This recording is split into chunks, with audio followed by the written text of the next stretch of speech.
we've talked the talk. We're going to walk the walk now. We've got some of these gadgets now, solar panels and things. So I'm going to hand them to you, and you can kind of tell us what they are as we go. Interesting. What is it? Second African connection. So SolarAid through Sunny Money works in Kenya, Uganda, Zambia, Malawi, and Tanzania, and we get these solar lights to families living there. And essentially, this one's a big one, and it has 3 different settings. I don't know if you can see this. Yeah, you can. That's right. With the lights on there. That's really bright. And how long has that taken to charge? That's taken. Oh, I'm not 100% sure how long it's taken, but it's got 30 hours of battery life once it's charged. 30 hours? Yeah, 30 Can I ask you a hours silly question?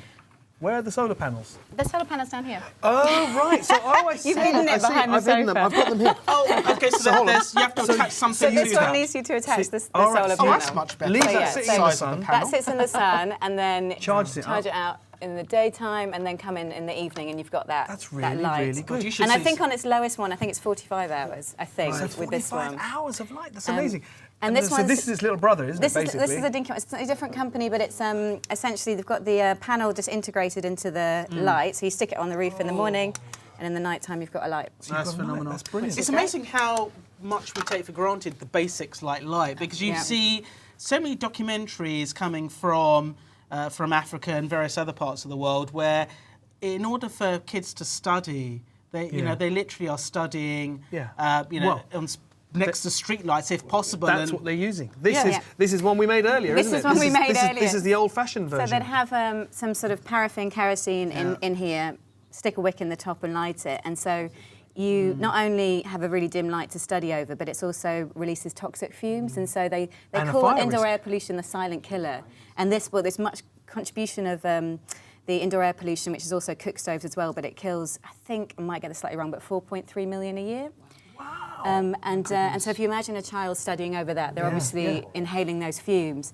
And we find that with a solar light, a child studies an extra hour every night, obviously safely. And then because these cost so much less over the span than a kerosene lamp will to keep refilling, families save around 10% of their income. So if you're a family living below the poverty line, then 10% of your income can... I mean, imagine what 10% of your income is. It's that's why I get really frustrated when I drive through London, even if it's late at night, and you see tons of skyscrapers or tons of office buildings, all the lights on, complete waste of energy and electricity. It's a bit of a gripe I've got. I mean, how do you feel about that? I think it's entirely unnecessary. I think sometimes when they're very beautiful old build, like maybe a palace or something, it's like, well, tourists might come past at night or what have you. Yeah, so we don't have to pay from our taxes, right? Yeah, I'm with that. But I really don't get most of buildings. I don't know. I really don't know why it is. I don't know. Somebody told me years ago when I worked for a big company, he said because it's cheaper to leave them on than it is to turn them off and turn them back on again.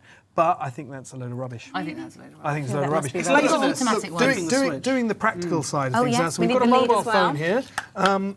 Charging your mobile phone via... Because one thing that is I was amazed about when I visited even some of the poorest parts of Africa is that people have mobile phones, and I was quite surprised about that. Amounts. You know, now they can charge them wherever they are. Yeah, absolutely. Solar power charging. And so on this bigger light, it's the Green Light Planet So you've one. got a USB connector Got a there? USB connector in there. Let me try and So get this the right presumably that could around. charge a laptop as well, or power a laptop. I don't think this one would be big enough because the panel's not big enough to create the charge and the battery to hold it, but it will charge a mobile phone. And actually in a rural setting, people are more likely to have a mobile phone. It's so nice if we actually had these panels in the UK. Have you gone past some of these houses with these massive panels on them? Yeah. They're as big as the roof. My parents have got panels on their roof. I'm so sorry. No, I would much rather they were this size. Yeah, we've done it. They're a bit more attractive. Well, that's when they're making these new ones. I think they're integrating them into roof tiles and things. So I think they are making advancements as well into how that works. Good stuff. He's on. Oh, there you go. Look at that. Oh, there you go. He's asking for a password. No, it's not settings.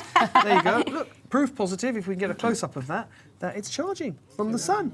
That's amazing. That's the first time I've seen a solar-powered mobile phone. There we go. It's brilliant, isn't it? There we go. Imagine that. Glad I could bring one in. It's a tiny amount of energy, but if you think there are now, I don't know how many mobile phones in the world, but there are certainly more mobile phones than there are people, if you include all the ones that have been thrown away. You know, there are billions and billions, all of those phones being charged by solar power. It'd be incredible. And also then in an African setting, the kind of the communication that brings and the potential that also brings with it. So, for example, if you're trying to create a better land management facility or water management, you can actually then receive text messages in a remote community that you wouldn't have done before.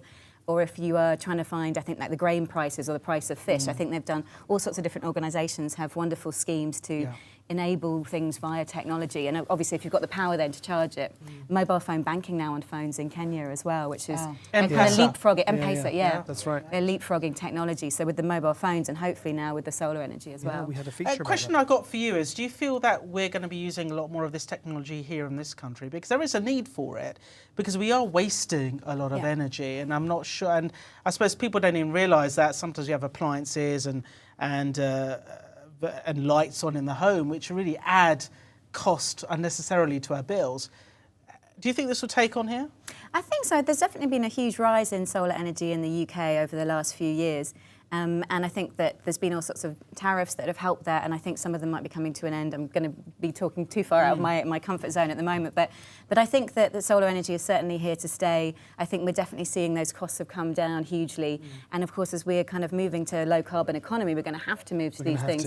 But I totally agree with your point about all the lights on. I think a lot of what we need to do is also in the energy efficiency and just being clever about how we use the energy as well. It's great because it saves money.